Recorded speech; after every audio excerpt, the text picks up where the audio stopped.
I'm gonna open this one a little wider.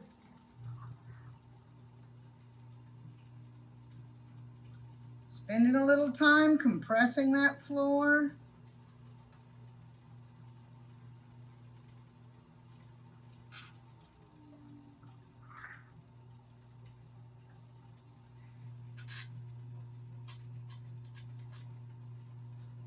Here's my first pull.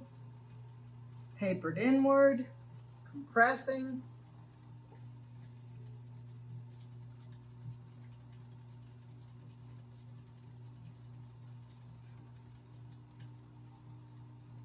Remember, we got to save that clay at the top for the bottle. I'm already giving it hints as to what its job it's going to have at the finish by choking it inward. Because clay has memory, and it'll be happy to go back in there if you've already been telling it that's where it's going to go.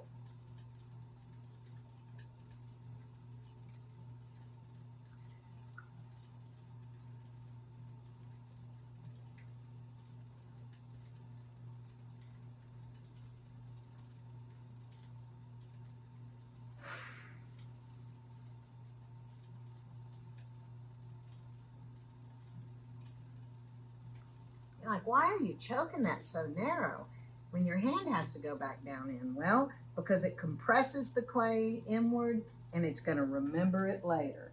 So here's my last very big pull.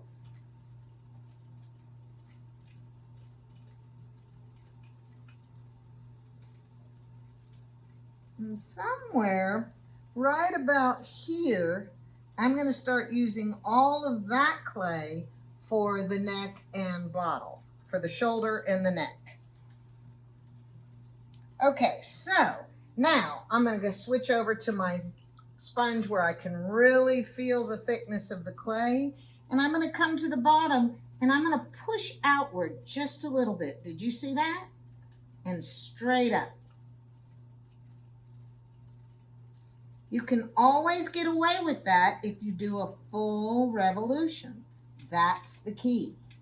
Now, somewhere right there, I want to stop and start to create my straight wall that I am going to alter squared.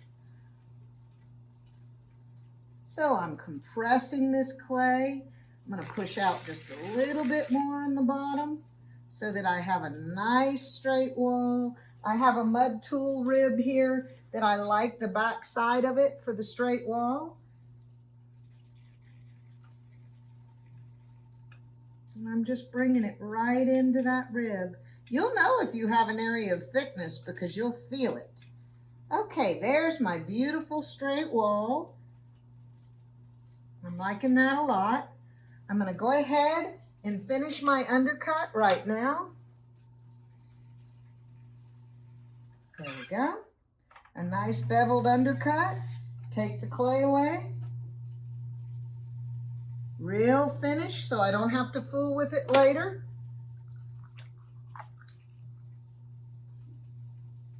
Okay, so I have all this clay for the top of my neck, but I can't start choking this thing in until I'm through squaring it. So I'm going to do that work right now. And I'm going to do a little where one finger pushes in and the other one pushes out. So I'm using the corner of my back as a guide right here. And right at that corner, I'm pushing in and out at the same time, and I'm going straight up. Do you see that? Straight up. And I'm going to go all the way to the other side and do the same thing. In and out, straight up. I'm going to go right to this corner, in and out, straight up. And to this corner, in and out, straight up.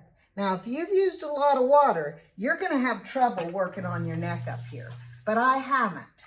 So hopefully you haven't too. And I'm going to take this clay. It's got a little extra thickness. I'm going to get it moist, and I'm going to choke it inward from the top. And now I have all this curved clay to work with. So I'm going to catch center right here above where I altered. And I've got a perfect center ring right there. Do you see that? And I'm going to start bringing this clay in, in, in, in, and hold that neck right there. So you can see I've got a nice curved edge.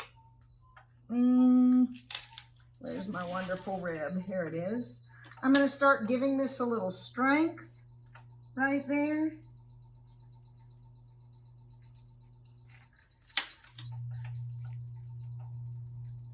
I'm going to choke this in a little more, like that. And come here and go in and in a little more and a little more. Now I want to save a whole lot of clay because, like I think I said at the beginning, I want to do a long, tall neck to this bottle. So I've got a lot of clay right here to do it with. Right now it looks like a big wood-fired neck, but I'm going to thin this out a little. Whoop! Did a little Watusi on me, so I'm going to bring it back. Fortunately, I have enough clay to make a correction there, and I'm just doing little compressions in perfect circles to bring that back onto center. Do you see that? Perfect circle compressions, and it's fixed.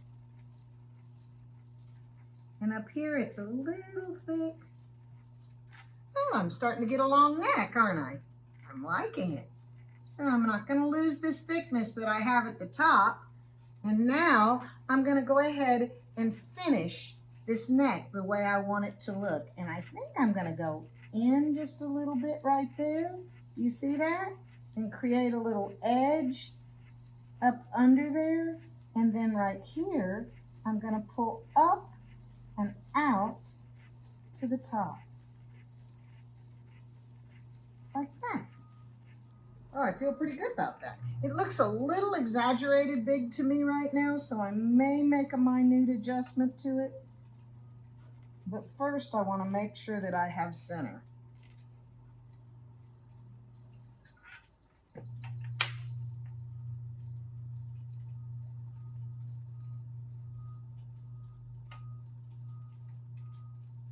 I'm catching center all the way up. And I think I'm going to take about 1/4 of an inch off because it looks a little ridiculously big to me.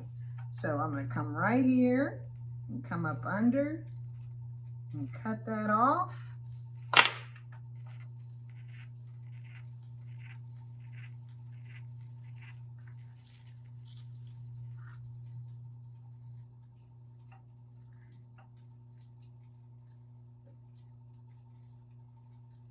That rim just a little bigger with some compression. It looks pretty good to me. It looks pretty good. So I'm going to come back later with these edges, and I'm going to use the Sureform tool and create some really nice planes on this. But you could do whatever you wanted. You could just take your sponge and create soft edges, just whatever you want. When it's set up a little bit, you can just work that however you'd like it. I think I'm going to change the personality of this and choke that in just a little bit there. Right there. Give me a beveled edge right there. Did you see what I just created there? Let's see if I like that. Bring this out. I think I might like that. I think it might be a little nice to have that shadow right there. So I'm going to take my tiny little rib and keep that edge. Like, hey, that's a nice one, isn't it? Yeah, I like it.